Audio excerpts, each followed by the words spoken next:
Sage Bennett was playing piano for a man who'd killed someone 2 hours earlier. She just didn't know it yet. She didn't hear him enter. She was too lost in the music. The grand piano in Min-seok Kang's Seoul penthouse gleamed under soft pendant lights, a Steinway worth more than most people's homes. The music room was empty at 11:47 p.m., or so she thought. She'd finished Jiwoo's piano lesson hours ago, sent the little girl to bed with her nanny, dismissed the household staff. This moment, these stolen minutes playing her mother's favorite piece, belonged to her alone. Chopin's Nocturne in E-flat major filled the space, each note crystalline and perfect under her skilled fingers. Her locks, wrapped in a silk scarf, swayed slightly as she moved with the music. Her rich brown skin glowed in the lamplight as she lost herself completely in the melody. Min-seok Kang stood frozen in the doorway, his hands still stained with blood he'd washed off 20 minutes ago. His suit jacket was different from the one he'd worn during the execution. He'd changed, disposed of the evidence, composed himself back into the Ice King. But then he heard the music. For the first time in 6 years, since the day his sister died in his arms, his face did something it had forgotten how to do. He smiled. Not the cold, calculated expression he used during negotiations. Not the terrifying calm that preceded violence. A real smile that started small and spread across his sharp features like dawn breaking over Namsan Tower. The woman at his piano, the American teacher he'd hired for his orphaned niece, was playing his late sister's favorite piece. The same Chopin Nocturne Jiwoo had practiced obsessively before she was killed. The exact interpretation, delicate and mournful and perfect. Sage hit the final chord, let it ring out into silence, then immediately shifted gears completely. Her fingers flew across the keys, transforming the Steinway into something else entirely. Kendrick Lamar's All Right reimagined as a jazz piano piece, complex and joyful and fierce and completely unexpected. And Min-seok laughed. Deep, genuine, unstoppable laughter erupted from the man known throughout Seoul's underworld as the Ice King. The man who'd eliminated 12 rival operations without showing emotion. The man whose face was so impassive that his own lieutenants placed bets on whether he was actually capable of human expression. He laughed so hard he had to grip the doorframe for support. Sage's hands crashed down on the keys in a discordant mess. She spun around on the bench, her dark brown eyes going wide with mortification. Oh my God, Mr. Kang, But she couldn't finish because the most powerful, most feared, most emotionally unavailable man she'd ever worked for was doubled over, his shoulders shaking with genuine laughter. His perfectly styled black hair had fallen across his forehead. His dark eyes, nearly black in the low lighting, were squeezed shut, tears gathering at the corners. I'm so sorry. I thought everyone had gone to bed. I was just... Sage fumbled, standing up from the bench, her skin flushing with embarrassment. I shouldn't have used the piano without permission. Min-seok tried to speak. Failed. Instead, he held up one hand, still gasping for air. His tailored Tom Ford suit, always immaculate, was rumpled from how hard he was laughing. Finally, after what felt like an eternity, he straightened. He wiped his eyes with the back of his hand. A gesture so human, so un-mafia boss-like, that Sage wondered if she'd somehow entered an alternate reality. Please, he said, his voice rough from laughter, carrying that slight Seoul accent that made her stomach flip even when she didn't want it to. Don't stop on my account, Ms. Bennett. His smile transformed his entire face. The sharp angles softened. The perpetual ice in his gaze melted. He looked younger than his 32 years, almost boyish. That was, he continued, stepping into the room. Unexpected. Chopin into Kendrick Lamar. I didn't know that was possible. Sage had been working as Min-seok's employee for 7 months, hired specifically to teach piano to his 9-year-old niece, Jiwoo. In that time, she'd seen him angry, terrifying but controlled. She'd seen him deadly serious, his default setting. She'd even seen him tender with Jiwoo, which had cracked her professional resolve more than once. But this was completely new territory. I assure you, Mr. Kang, this won't happen again, she said, trying desperately to salvage her professional dignity. That, Min-seok interrupted, his smile still in place, would be a terrible shame. Their eyes met. Something electric passed between them in that music room. Something that had been building for months beneath layers of professional courtesy and careful distance. "You play beautifully," he said, moving closer. His expensive cologne, something woody and understated, filled the space between them. "My sister would have loved your interpretation. She had excellent taste. That Chopin piece is one of my favorites." "Mine too." His voice dropped to something softer, more vulnerable. "I haven't heard it played in this house since she died. I didn't think I could bear it. But you made it sound like a memory worth keeping instead of a wound that won't heal." Sage's breath caught at the raw honesty. "How did you learn to play like that?" he asked. "Your resume said Juilliard, but there's something else. Something that doesn't come from formal training alone." "My mother," Sage said quietly. "She was a concert pianist. Not famous, but incredibly talented. She taught me that music isn't about perfection. It's about truth.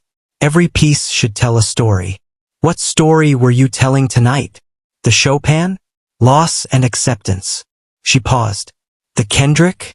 Survival and joy despite everything trying to break you." Min-seok stared at her for a long moment, something shifting in his dark eyes. "Ms. Bennett," he said finally, his voice careful and deliberate, "would you have dinner with me?" "That's not appropriate, Mr. Kang. You're my employer, and Jiwoo's guardian. This is." "Then you're fired." Sage's eyebrows shot up. "Excuse me? You're fired. Effective immediately." His eyes glittered with mischief she'd never seen before. "Jiwoo adores you, so you'll continue teaching her. As an independent contractor, not my employee. But now you're not working for me directly. Now will you have dinner with me? You can't just fire me because you want to ask me out. I'm the head of the most powerful crime family in Seoul, Ms. Bennett. I can do whatever I want." He said it matter-of-factly, without arrogance. "Just truth. But I'd much prefer you say yes willingly." Sage knew this was dangerous. Every sensible part of her screamed to say no. She'd come to Seoul to escape her past, to rebuild her life, to teach music where her skills mattered more than the color of her skin or her age or her gender. Getting involved with someone like Min-seok Kang was the definition of complicated. But that smile, that laugh, the way he looked at her like she was the only real thing in his carefully constructed world of shadows and violence. "One dinner," she heard herself say. "But I'm not fired.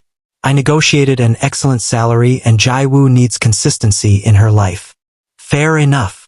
Min-seok extended his hand, a formal gesture made intimate by the warmth in his eyes. "Then I'll pick you up tomorrow at 8. As Jiwoo's guardian, taking her beloved teacher to a purely professional dinner to discuss her progress. "Purely professional," Sage agreed, shaking his hand. His fingers were warm, strong, and lingered just a moment longer than necessary. As he walked away, Sage noticed something extraordinary. Min-seok Kang was humming. Softly, almost imperceptibly, but definitely humming Kendrick Lamar. 7 months earlier, Sage Bennett had arrived in Seoul with 3 suitcases, a music degree from Juilliard, and a shattered reputation she was trying to rebuild. The scandal had a name, Marcus Whitfield.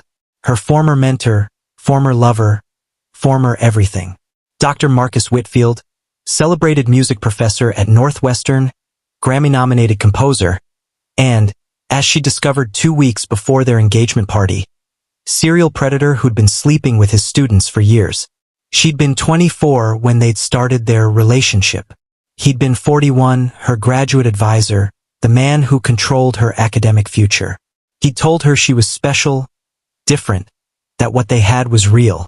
It took her 3 years to realize she wasn't special. She was just next in line. When she'd finally found the courage to report him, to expose the pattern the university had investigated. And technically, legally, nothing he'd done was criminal. She'd been an adult. There were no explicit rules against professor-student relationships if properly disclosed. But he hadn't disclosed. And the other women, 5 of them, all young, all promising musicians, They'd all been told the same lies. The university quietly forced his resignation. But somehow, in the court of public opinion and industry whispers, Sage became the bitter ex who ruined a brilliant man's career. Her job offers dried up. Concert opportunities evaporated. Her reputation was tainted by association. Marcus's parting words still haunted her. "You'll never work in American classical music again. You're too controversial now." And honestly, Sage, a 27-year-old black woman trying to make it as a concert pianist, you were always going to face impossible odds. I was your best shot at success. You just threw it away.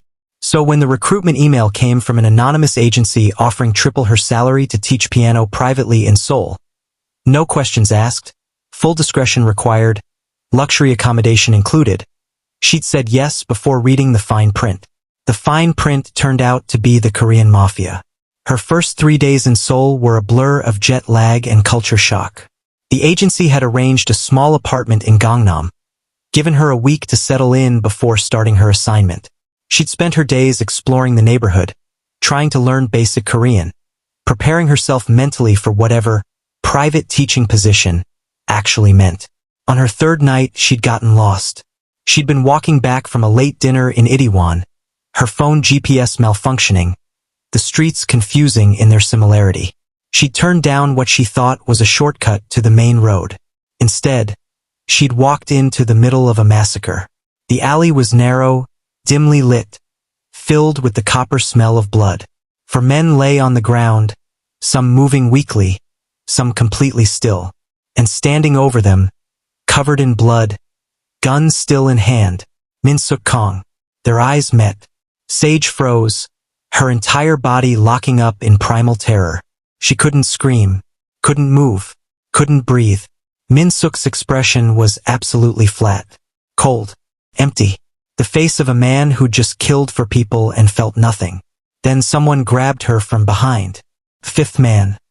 One she hadn't seen hiding near the dumpster.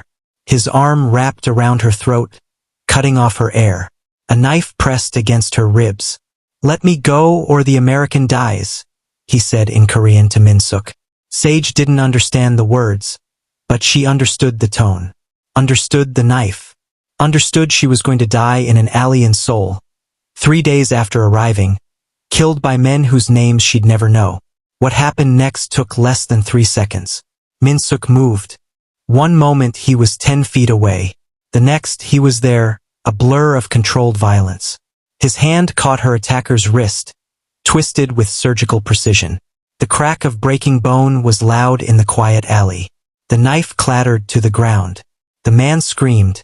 Min-seok spun him away from Sage, drove an elbow into his throat, dropped him gasping to the pavement. Then Min-seok caught Sage as her legs gave out. "Don't look," he said in English, his accent slight but clear.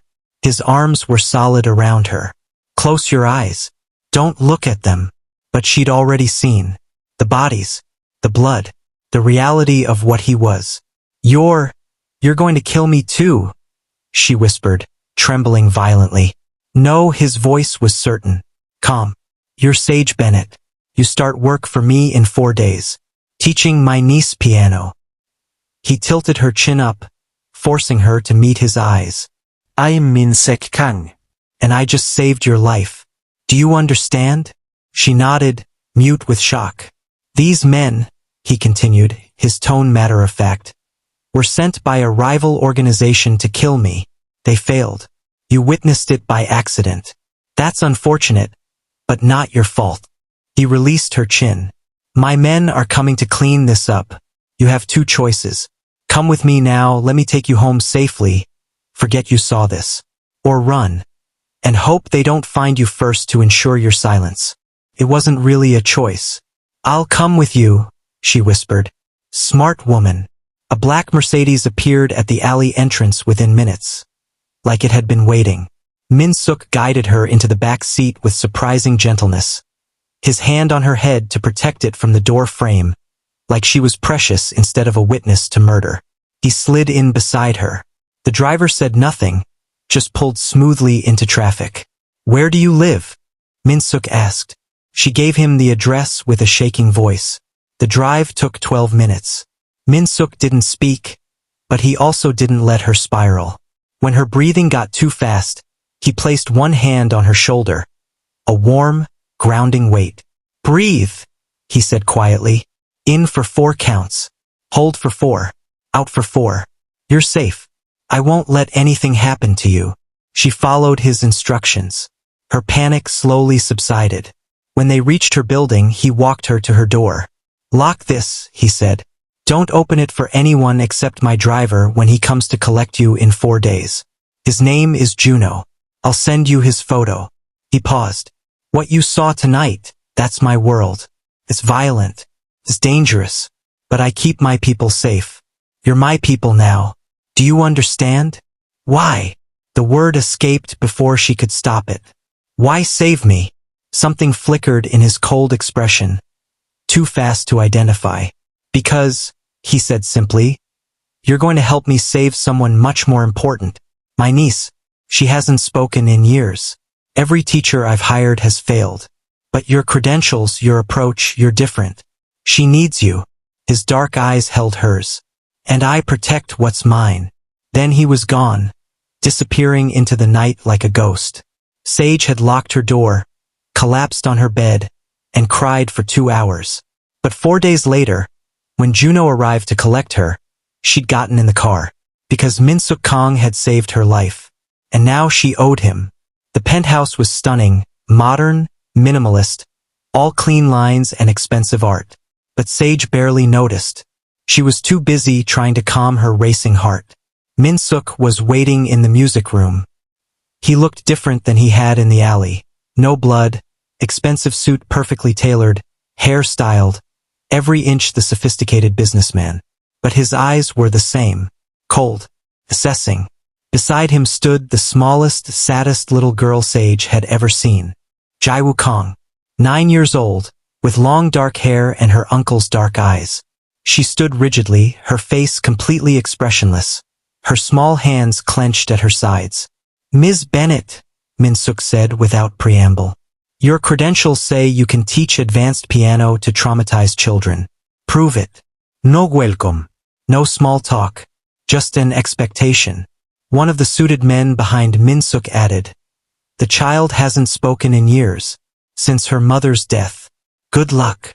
Sage understood immediately. This wasn't a normal teaching position. This was a test. Possibly her only chance to prove she was worth the risk of letting her live after what she'd witnessed. She set down her bag, walked to the piano bench, and sat beside Jiwoo. The little girl didn't move, didn't acknowledge her, stared straight ahead like a doll. "Hi," Sage said softly. "I'm Sage. I'm not going to make you talk or play or do anything you don't want to do. But I'm going to play something for you. Okay? And if you want to join me, you can. If you want to just listen, that's fine too." She started playing Clair de Lune. Gentle, beautiful, safe. Jiwoo's eyes flickered toward her hands. After a minute, Sage started humming along, then adding words. Not the actual lyrics, just nonsense syllables that matched the melody, silly and warm and completely unthreatening. Jiwoo's lips twitched, almost a smile.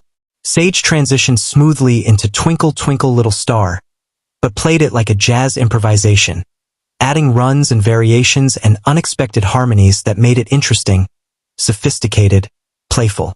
And then a miracle. Jiwoo reached out with one small finger and pressed a key. Then another. Then she started playing along, hesitant at first, then with growing confidence. They played together for 20 minutes, Sage following Jiwoo's lead, building on whatever notes the little girl chose, turning it into a game instead of a lesson. When they finished, Jiwoo looked up at Sage with those big dark eyes and whispered, "Pretty." It was the first word she'd spoken in 4 months. Behind them, Sage heard someone's sharp intake of breath. She turned. Min-seok was standing in the exact same position, but something had cracked in his carefully controlled expression. His eyes were bright with unshed tears. He blinked them away quickly, his face resettling into its usual ice. But when he looked at Sage, she saw something new there. Gratitude, respect, and something else she couldn't quite identify. He nodded once. His version of overwhelming approval, she'd later learn, and said, "You'll do. Welcome to Seoul, Ms. Bennett." That was 7 months ago. The restaurant was so exclusive it didn't have a name. Located on the 63rd floor of a building Min-seok owned, it consisted of one table, floor-to-ceiling windows overlooking Seoul's nighttime symphony of lights, and a Michelin-starred chef who apparently owed Min-seok a favor. Sage wore a deep burgundy dress she'd panic-bought that afternoon, her locks styled in an elegant updo that had taken 3 YouTube tutorials to achieve. Min-seok stood when she entered, and the look in his eyes made every anxious moment of preparation worthwhile. He wore a charcoal suit with no tie, the first 2 buttons of his white shirt undone, looking both impossibly sophisticated and slightly undone in a way that made her pulse race. "Ms. Bennett," he said, pulling out her chair with old-fashioned courtesy. "You're stunning. You clean up pretty well yourself, Mr. Kang." She settled into her seat, trying to calm her nerves. "No blood on your cuffs tonight." He laughed, that same genuine sound from the night before. "I promised myself I'd keep the violence to a minimum during our date." "Dinner," Sage corrected, though her smile betrayed her. "Purely professional dinner." "Of course. How unprofessional of me." His eyes sparkled with amusement as he sat across from her. The food was extraordinary. Modern Korean cuisine that played with tradition and innovation in equal measure. Each course a small work of art. But Sage barely tasted it. She was too distracted by the man across from her, by the way he listened when she talked, by how different he seemed from the ice-cold figure she'd watched command his organization. "Tell me something real," Min-seok said between courses, his voice low and intimate. "Something not in the background check I ran before hiring you." "You ran a background check?" "I run background checks on everyone." His slight smile took the edge off the admission. "I know you're 27, Juilliard graduate, worked briefly in Chicago's Symphony Orchestra, taught at Northwestern. I know your parents, your father is a pastor in Atlanta, your mother was a concert pianist before she passed when you were 19. I know you have a younger brother studying engineering." He paused, his gaze sharpening. "And I know about Marcus Whitfield and what he did to you." Sage set down her wine glass carefully, her chest tightening. "You know about Marcus?" "I know he was a predator who destroyed your career and reputation to save his own." Min-seok's voice was soft but edged with steel. "What I don't know is why you really came to Seoul. What made you choose this particular escape?" The honesty was disarming. Most men would have pretended not to know, would have let her reveal it in her own time. But Min-seok laid his cards on the table, demanded the same from her. She found it oddly refreshing. "Fine. You want something real?" She met his gaze directly. "I came here because in America, I was always the young black pianist. Like my age and race defined my talent more than my actual skill. Every achievement came with qualifiers. Every opportunity came with whispers about diversity quotas. Here, I'm just Sage Bennett, exceptional teacher. My blackness is exotic but not limiting. I can just be." Min-seok nodded slowly, understanding flickering in his dark eyes. "I know what it's like, being defined by something you didn't choose, something others used to diminish you." "Do you?" "I was 26 when my father and sister were killed," he said quietly, his voice carrying an edge of old pain. "They died in an attack meant for me, a rival family trying to eliminate the Kang line. I survived.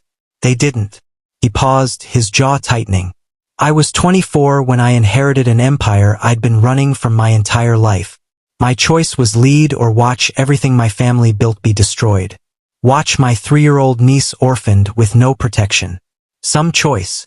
Why are you telling me this?" "Because," he leaned forward, his eyes intense and vulnerable in a way she'd never seen. "I haven't had a genuine conversation with anyone in years. Everyone either fears me or wants something from me. But you played Chopin and Kendrick Lamar like they belong together. You made my niece speak again. You looked at me in that alley covered in blood and you were terrified, but you still got in my car. You're real in a world where nothing feels real anymore." The city lights twinkled below them. Millions of lives lived in the spaces between darkness and light. Sage thought about safety and danger, about the predictable path and the terrifying leap. I don't know if I can do this, she admitted. Your world.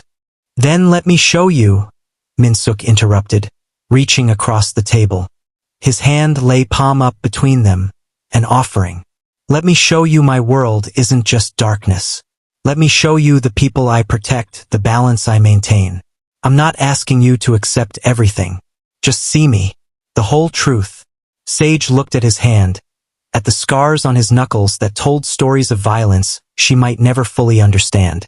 She thought about Marcus, who'd hidden who he really was, who'd lied and manipulated and destroyed her trust. And here was Min-seok, offering complete transparency in all its complicated, dangerous glory. She placed her hand in his. Show me. His smile could have lit the entire city. Thank you. The drive back to her apartment was quiet, charged with tension that had nothing to do with fear and everything to do with want. When they reached her building, Min-seok walked her to her door like a proper gentleman. But when she unlocked it and turned to say goodnight, the look in his eyes stopped her breath. Sage, he said, her name rough in his mouth. I want to kiss you. May I? The fact that he asked, that this man who commanded an empire with absolute authority was asking her permission, made her decision easy. Yes. He stepped closer, one hand cupping her face with surprising gentleness. His thumb brushed across her cheekbone, his dark eyes searching hers. You're sure? Instead of answering, she rose on her toes and kissed him. The world tilted. His mouth was warm, skilled, perfect against hers. The kiss started soft, tentative, a question. Then she sighed against his lips and it deepened. His hands sliding into her hair, her fingers clutching his suit jacket, 7 months of tension and want and careful distance finally breaking. When they finally pulled apart, both breathing hard, Min-seok rested his forehead against hers. Come inside, Sage whispered. Sage, I'm sure. She looked up at him, her heart pounding. I'm very sure. Come inside, Min-seok. He kissed her again, softer this time, almost reverent. You have no idea how much I want that. But not tonight. She blinked, confused. Why not? Because when I make love to you, he said, his voice low and rough with promise. It won't be after one date. It won't be rushed. And you won't have any doubts about what this means to me. To us. He kissed her forehead gently. I'm not Marcus. I'm not using you. This matters. You matter. So we wait until you're absolutely certain. Sage's eyes stung with unexpected tears. You're serious. Completely. His smile was soft. I've waited 7 months to kiss you, Sage Bennett. I can wait a little longer to do everything else I've been dreaming about. Over the following 3 months, Min-seok kept his word. He courted her properly. Dinners, late-night conversations, stolen kisses that left her breathless but never went further than he'd promised. He also showed her his world. The youth music program his organization funded in Gangnam, where underprivileged kids learned instruments for free. The domestic violence shelter he supported anonymously, where women found safety when they had nowhere else to go. The strict code against human trafficking and drug dealing that made him enemies among more ruthless syndicates. I can't erase the underworld, he told her one evening on his penthouse terrace, Seoul's lights spread out before them like fallen stars. But I can make it less cruel. My sister used to say that power without purpose is just destruction. I'm trying to prove her right. To make my organization something she wouldn't be ashamed of. She met his inner circle. Juno, his right-hand man and driver, who'd been suspicious of her until Sage had convinced Jiwoo to play her first public recital piece. A moment that had made the stoic lieutenant cry openly. Hannah, the terrifyingly efficient accountant who managed the legitimate businesses and had warmed to Sage after discovering they both loved terrible reality TV shows. Taejin, the strategist who'd initially opposed Min-seok's growing attachment to the American teacher, but had softened after Sage helped his son prepare for conservatory auditions, spending hours coaching the boy for free. And Sage discovered Min-seok was full of surprises beyond the violence. He collected first-edition poetry books, Yeats, Neruda, Rumi, and could quote them in their original languages. He painted watercolors in a studio hidden in his penthouse, delicate landscapes that revealed a soul far gentler than the world saw. He played jazz piano when he couldn't sleep, which was how she'd found him one night at 3 a.m., his fingers moving across the same Steinway where everything had started, playing Miles Davis with heartbreaking beauty. He visited his sister's grave every Sunday without fail, bringing white roses and telling her about Jiwoo's progress, about his week, about Sage. "I tell her about you," he'd admitted one Sunday when Sage had asked to come with him. They'd stood together at Jiwoo's grave, Min-seok's hand warm in hers. "I tell her she would have loved you, that you're helping me raise Jiwoo with the joy she wanted for her daughter, that you're teaching me how to be human again." He'd also been secretly funding Marcus Whitfield's complete professional destruction, hiring investigators who'd uncovered enough evidence of his pattern of predation that the story had finally broken nationally. Marcus had lost every consulting contract, every professional connection. The university had issued a formal apology to Sage and the other women. Her name had been cleared completely, until Hannah had accidentally let it slip during a girls' night over too much soju. "You did what?" Sage had confronted him the next morning, finding him in his home office. "Ensured justice," Min-seok had said calmly, setting down his pen. "He destroyed women's careers and reputations, used his power to prey on vulnerable students. That's unacceptable. You can't just." "I can, and I did." He stood, walking around his desk to face her. "Your reputation is restored. The other women have received settlements. Marcus Whitfield will never teach or mentor again. Accept it, Sage." "Why?" Her voice cracked. "Why do this for me?" He cupped her face in his hands, his touch infinitely gentle despite the violence those hands were capable of. "Because you deserve justice. Because you deserve to have your name cleared, your talent recognized without qualification. And because I'm tired of watching good people carry weight they shouldn't have to bear alone." His thumbs brushed away the tears she hadn't realized were falling. "Let me carry some of it for you. That's what partners do." "Partners," she repeated softly. "If you'll have me, fully, completely." His dark eyes held hers. "I'm done waiting, Sage. I'm done being patient and proper and giving you time to be certain. I've been certain since the night you made Jiwoo laugh. Since I watched you play piano like music was prayer. Since you got in my car after witnessing me kill 4 men and still chose to trust me." He kissed her, deep and consuming. "Stay with me tonight. Not as my employee. Not as Jiwoo's teacher. As mine." "Yes," she breathed against his mouth. "Yes." Min-seok locked his office door, then lifted Sage effortlessly, setting her on the edge of his desk. She gasped, her legs automatically wrapping around his waist as he stepped between them. "Here?" she asked breathlessly. "Here. Now." His mouth moved to her neck, placing hot, open-mouthed kisses along her throat. "I've been imagining this for months. Having you right here, on my desk, completely mine." His hands moved to the buttons of her blouse, nimble fingers working them open with practiced ease. "Tell me if you want me to stop." "Don't stop," she whispered. "Don't you dare stop." He smiled against her skin, peeling the fabric away. His breath caught when he saw her. The smooth expanse of her brown skin, the simple black lace of her bra. "Beautiful," he murmured, almost reverent. "You're so beautiful, Sage." She reached for his shirt, fumbling slightly with the buttons in her eagerness. He helped her, shrugging out of it and tossing it aside. Her hands explored the planes of his chest, the lean muscle, the few scars that marked his skin, evidence of violence survived. "These?" She traced one scar along his ribs. "Do they hurt?" "Not anymore." He caught her hand, brought it to his lips. "Nothing hurts when I'm with you." He kissed her again, slower this time, thorough and deep. His hands moved to the zipper of her skirt, and she lifted her hips to help him slide it off.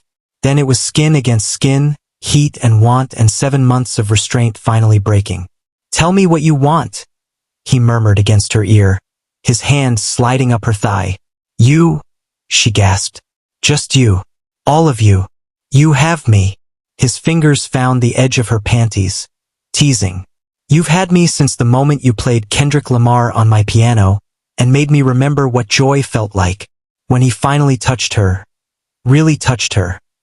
She arched against him with a sound that was half gasp, half moan. That's it, he encouraged softly. Let me hear you. Let me know what you need. He was patient, attentive, learning her body like he learned everything, with complete focus and devastating skill. He watched her face as his fingers worked, reading every expression, every catch in her breath, adjusting his touch until she was trembling. Min-seok, she breathed, her nails digging into his shoulders. I know. He kissed her deeply. I know what you need. He withdrew his hand long enough to remove the rest of their clothing, protecting them both before positioning himself at her entrance. His eyes locked with hers. Tell me this is real, he said, vulnerability flickering across his usually controlled features. Tell me this means something to you. This is real.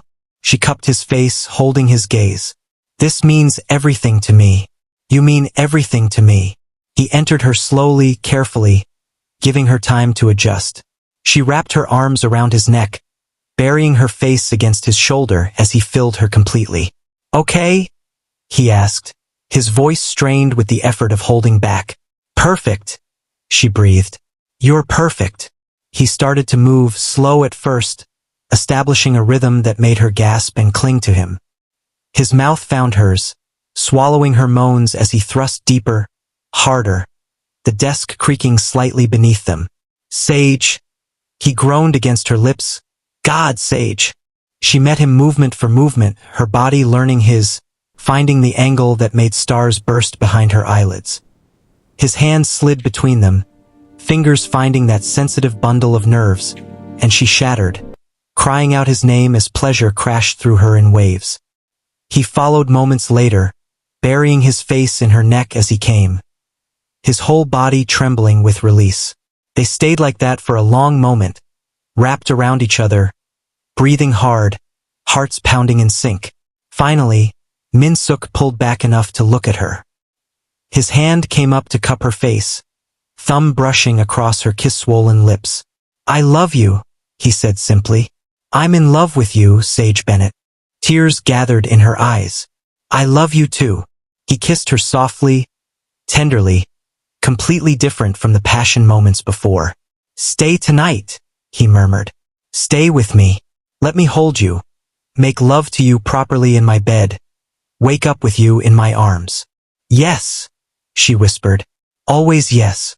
Sage was helping Jiwoo practice for an upcoming recital when Min-seok came home at 1 a.m. with blood on his collar and tension radiating from every line of his body. One look at his face and she knew. Jiwoo, sweetheart, time for bed, she said gently.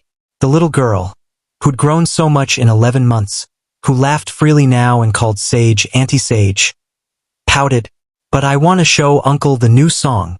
Tomorrow, Min-seok said, his voice softer than the ice in his eyes. I promise. Go with Ms. Kim. The nanny appeared as if summoned, guiding Jiwoo out. Once they were alone, Sage turned to Min-seok. Tell me. We have a situation. He loosened his tie with sharp movements. The Zhao syndicate from Beijing has allied with a Russian operation. They're making a coordinated move on Seoul. They've specifically targeted me. He paused, his jaw clenching. And they know about you. About Jiwoo. Her blood went cold. How? Someone talked. Trying to gain leverage with our enemies. It doesn't matter how. What matters is you're both in danger. He crossed to his desk, pulled out a folder. I have a safe house in Jeju Island. Completely secure, fully staffed. You and Jiwoo will leave tonight. Absolutely not. Min-seok's head snapped up, shock crossing his features. Sage. No, she stepped closer, her chin raised. I'm not taking that little girl away from her home, from the stability she's finally found. She's lost enough, Min-seok. And I'm not running while you face this alone. You don't understand the danger. His voice was sharp. These aren't small-time criminals. The Zhao syndicate doesn't take prisoners. They make examples. I understand perfectly. She cut him off, meeting his gaze directly. I understand that you're the man I love. I understand that Jiwoo needs both of us together, showing her that fear doesn't win. And I understand that I didn't survive Marcus Whitfield destroying my life just to run from your enemies. She moved closer, placing her hands on his chest, feeling his racing heartbeat. I'm here. We're staying. Now tell me the actual plan. Not the version where you send us away and martyr yourself. He stared at her for a long moment. Then something shifted in his expression. Pride and exasperation and fierce love mixing together. You're the most stubborn woman I've ever met. You say stubborn, I say loyal. I say partner. She held his gaze. Talk to me like your equal, Min-seok. He exhaled roughly, pulling her close. The Zhao syndicate operates on traditional hierarchies and respect. They value face, commitment, permanence. If I announce something significant, something that shows unshakable commitment and alliance building, it might buy us time to strengthen our position and build counter-alliances. What kind of announcement? A wedding. Sage blinked. You want to marry me as a strategic move? No, his hands came up to frame her face. I want to marry you because I love you, because I want to spend my life with you, because the idea of a future without you is unthinkable. His thumbs brushed across her cheekbones. The strategic benefit is just convenient timing. Her breath caught. Min-seok, I don't have a ring yet. I haven't planned some elaborate proposal. This is backwards and rushed and not at all how I imagined asking you. But, yes. He stopped. What? Yes, I'll marry you. She smiled through sudden tears. Yes to all of it. The strategy, the timing, the love, the life together. Yes. He kissed her then, deep and desperate and full of promise. When they finally broke apart, his forehead rested against hers. We'll do it right, he murmured. After this is over. A proper engagement. A beautiful wedding. Everything you deserve. But 2 days later, everything went wrong. Sage was at the penthouse with Jiwoo, practicing piano, when armed men stormed the building. Not Min-seok's men. Zhao syndicate. The security system had been compromised. Someone on the inside had betrayed them. The attack was swift, professional, overwhelming. Within minutes, both Sage and Jiwoo were zip-tied, dragged to a waiting van. Sage fought every step. Kicked, screamed, bit, anything to protect Jiwoo to buy time. But there were too many of them. They were taken to a warehouse in Incheon, industrial and isolated. Jiwoo was crying silently, traumatized back into the shell she'd been when Sage first met her. That sound of a child's whimpers made Sage's rage burn hotter than her fear. It's okay, baby, she whispered, even though they were separated by several feet. Your uncle will come. He'll find us. I promise. Touching, the Zhao leader said in accented English. He was a thin man with cold eyes, dressed in an expensive suit. The American teacher playing mother. How sweet. And how useful.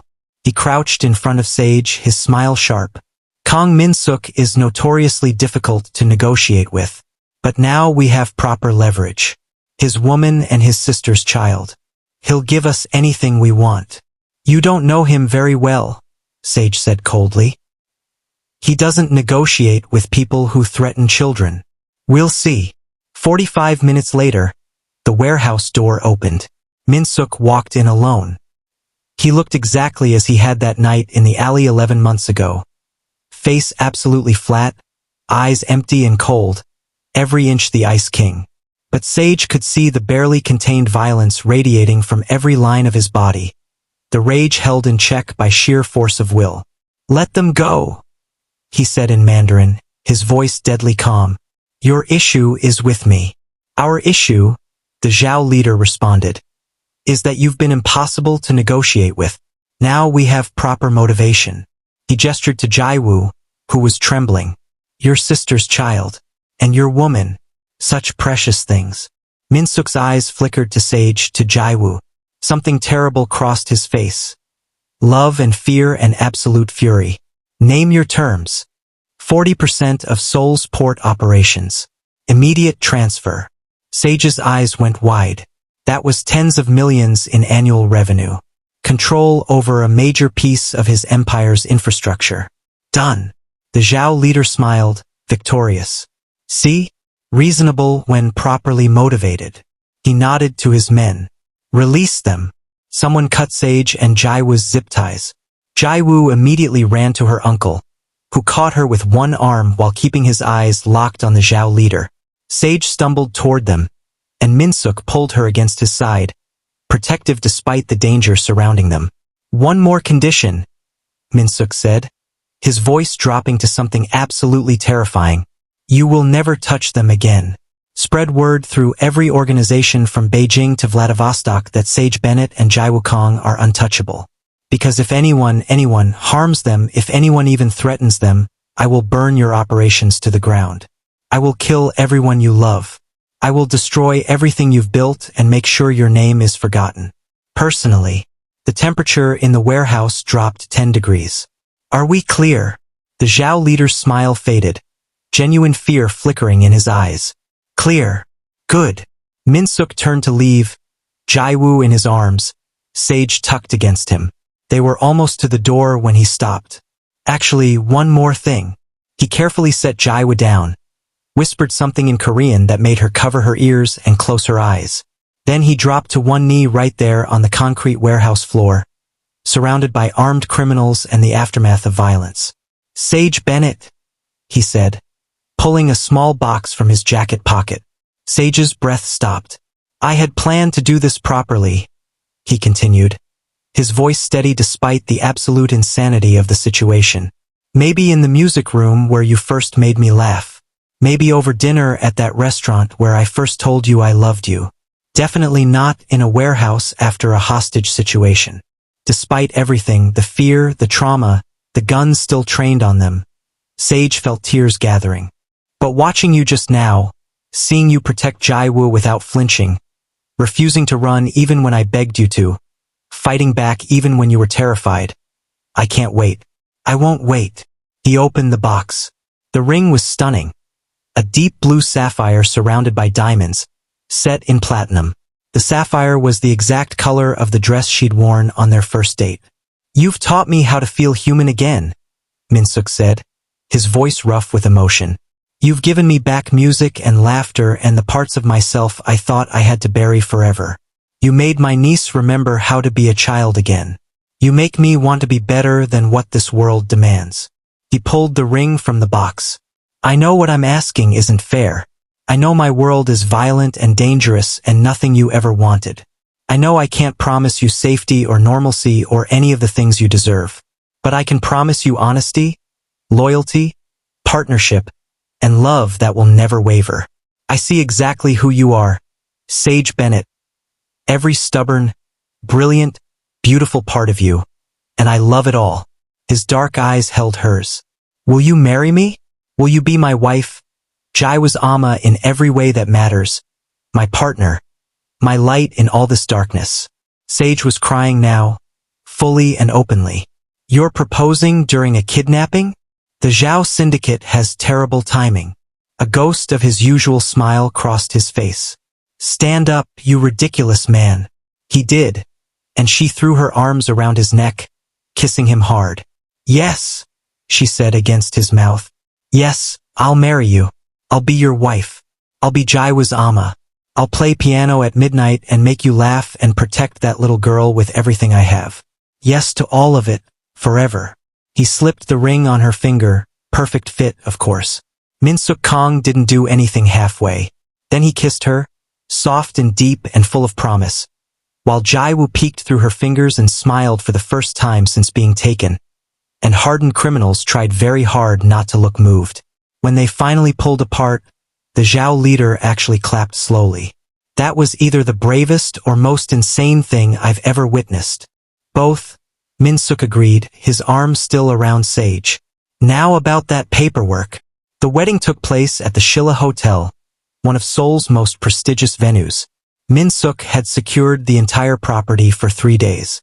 Security was tighter than a G7 summit.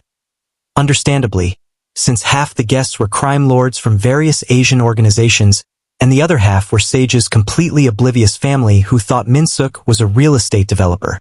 Her father, Pastor William Bennett, had cried when he'd seen the venue. Her younger sister Jade had drunkenly told her at the rehearsal dinner that she'd Googled Min-seok and something seems sketchy, but he's really hot and rich, and that's what matters. 10-year-old Jiwoo was the flower girl, taking her role with serious dedication. She'd spent weeks practicing her walk, determined to be perfect for her uncle and Auntie Sage. Sage wore a custom Vera Wang creation, white silk with deep blue accents that matched her engagement ring, modern and elegant with a neckline that showcased her collarbones and shoulders. Her locks were styled in an intricate updo woven with small white flowers, a crown of natural beauty. Min-seok wore traditional Korean hanbok, modified for modern elegance but honoring his heritage. When he'd first seen it, he'd said, "My sister would have wanted this. She always said I should remember where I came from." The ceremony blended traditions. As Sage walked down the aisle on her father's arm to a string quartet playing a fusion of gospel and traditional Korean music, Min-seok's composed expression completely cracked. His eyes filled with tears. She was the most beautiful thing he'd ever seen. When she reached him, he whispered in English and Korean, "You're perfect, so perfect." The ceremony was officiated by a bilingual minister who'd been thoroughly vetted by both Min-seok's security team and Pastor Bennett, who had very strong opinions about religious credentials. The vows were traditional, but when Min-seok spoke, his words carried weight that transcended ritual. "I, Min-seok Kang, take you, Sage Bennett, to be my wife. I promise to love you in darkness and in light, to protect you and Jiwoo always, to make you laugh, to build a life where you can play piano at midnight without fear. I promise to be worthy of the gift you've given me. Your trust, your love, your brilliant, stubborn, beautiful self. I promise to honor your mother's memory by loving music through you, and to honor my sister's memory by raising Jiwoo with the joy she wanted for her daughter." His voice cracked slightly on the last words, genuine emotion breaking through. Sage's vows were equally heartfelt, her voice strong despite her tears. "I, Sage Bennett, take you, Min-seok Kang, to be my husband. I promise to stand beside you in all things, to help you raise Jiwoo with love and joy, to face whatever comes with the courage you've shown me I possess. I promise to love you exactly as you are, the Ice King and the man who plays jazz piano at 3 a.m., the warrior and the gentle soul who still visits his sister's grave with flowers. I promise to be your light, your music, your home." When they kissed, the venue erupted in applause. Somewhere in the third row, the head of the Zhao syndicate nodded with grudging respect, the alliance sealed, the peace holding. In the front row, Pastor Bennett sobbed into his wife's shoulder, while Sage's mother smiled through her own tears. Jiwoo bounced on her toes, clapping excitedly, her joy complete. Junyu vistled.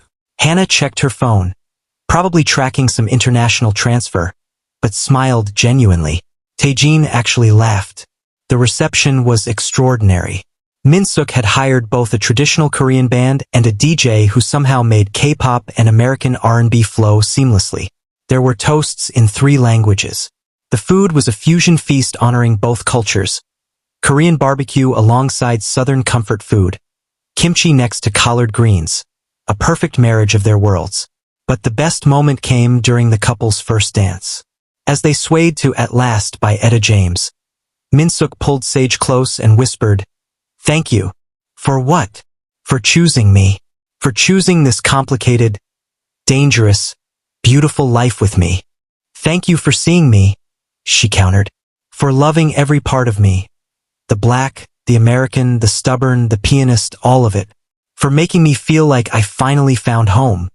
He spun her out and back into his arms, a move that delighted the crowd. "Will you play for me tonight, Mrs. Kang?" "Every night, Mr. Kang. For the rest of our lives." Later, when most guests had departed and only close family and inner circle remained, Sage whispered to Min-seok, "I have something to tell you." His expression immediately sharpened with concern. "What's wrong?" "Nothing's wrong."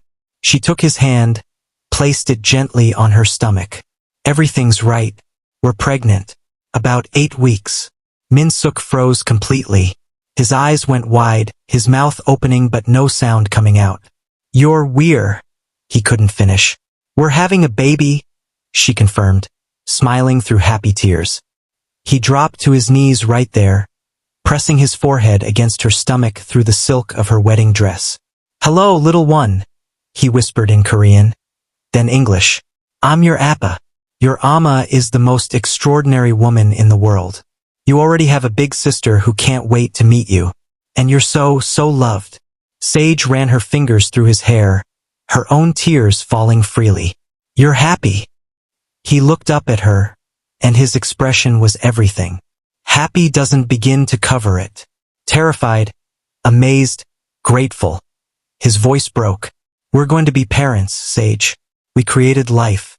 We're going to have a family. A complicated family, she reminded him gently, even as joy flooded through her. Then we make it a better world, Min-seok said fiercely, standing and cupping her face. For them, for Jiwoo and this baby, we build something that's more than violence and power. We show them that love matters more than empires. He kissed her deeply. Thank you. Thank you for this gift. For everything.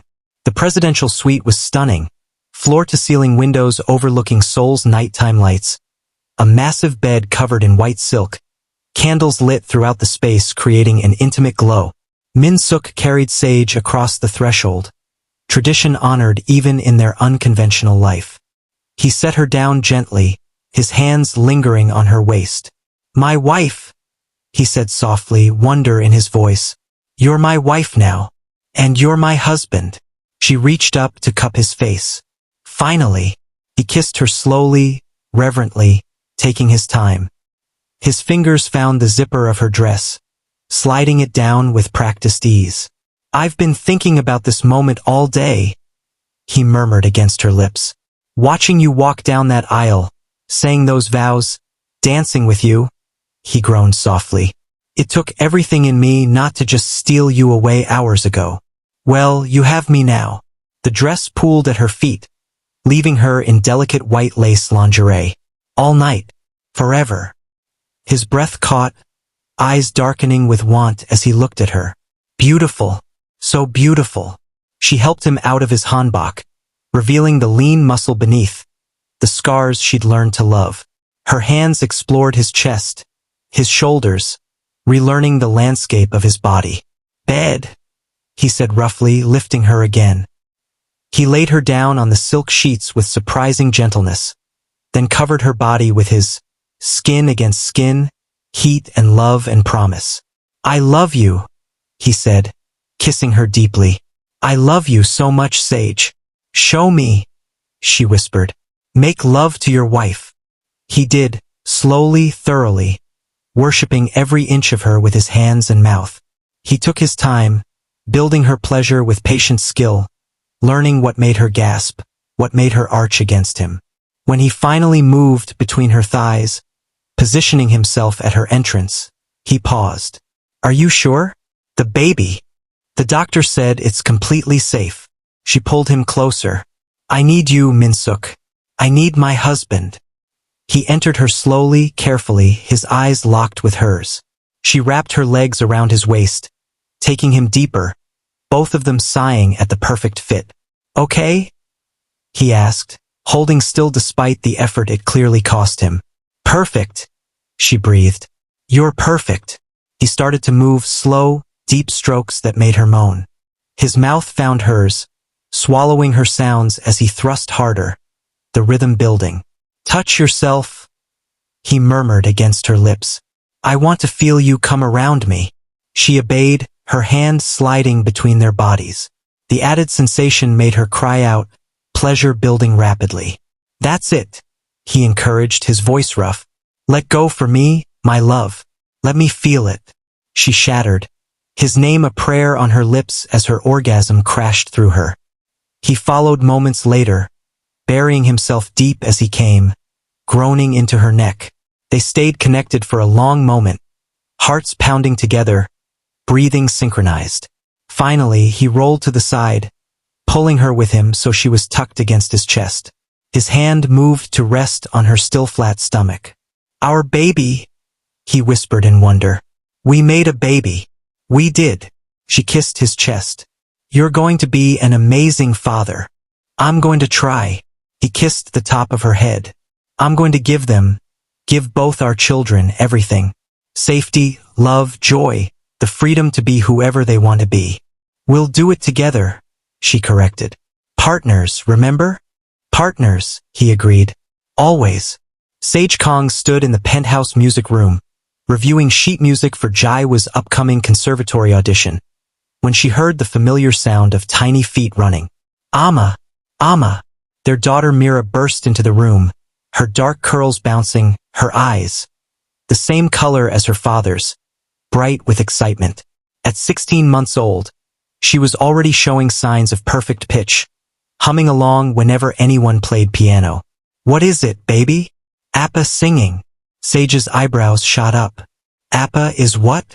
She followed Mira to the living room, where Min-seok Kang, feared crime boss, the Ice King, was indeed singing Kendrick Lamar, while Jiwoo accompanied him on piano, both of them laughing hysterically. When he saw Sage, Min-seok grinned, that smile that had transformed him from the Ice King into just her husband, the girl's Appa, a man who'd learned that love was worth more than fear. You said midnight piano, he explained, scooping up Mira. It's 2 p.m., but close enough. Mira giggled, wrapping her chubby arms around his neck. Appa silly. Appa is very silly, Sage agreed, walking over to join her family. And I love him very much. She kissed him, soft and sweet, while both girls made exaggerated ew sounds, and Juno, visible in the doorway, pretended to find the ceiling fascinating. This was their life now. Complicated, unconventional, built on the foundation of a midnight song and a moment of genuine laughter. A Black American pianist from Atlanta and a Korean crime lord, raising their daughters in a world they were slowly making better, one note and one laugh at a time. 12-year-old Jiwoo was thriving, applying to music conservatories, laughing freely, calling Sage Amma without hesitation.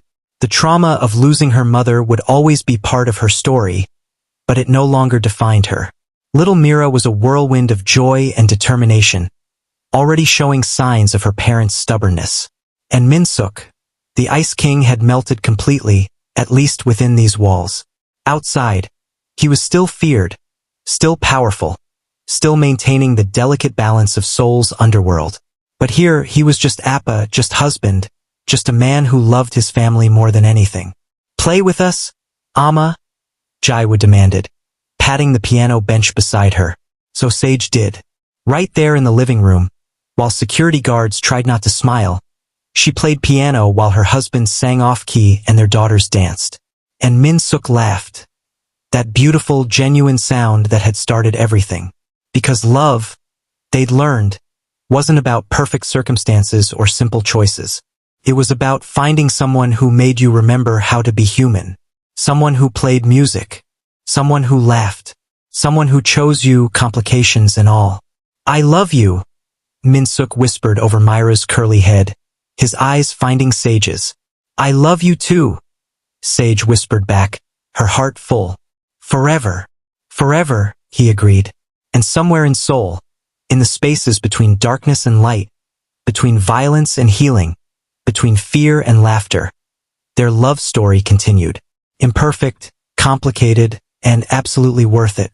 If this story touched your heart, subscribe for more. Hit that notification bell so you never miss a new upload. Drop a like, comment your favorite moment, and share this with someone who loves a good romance. Thank you for watching.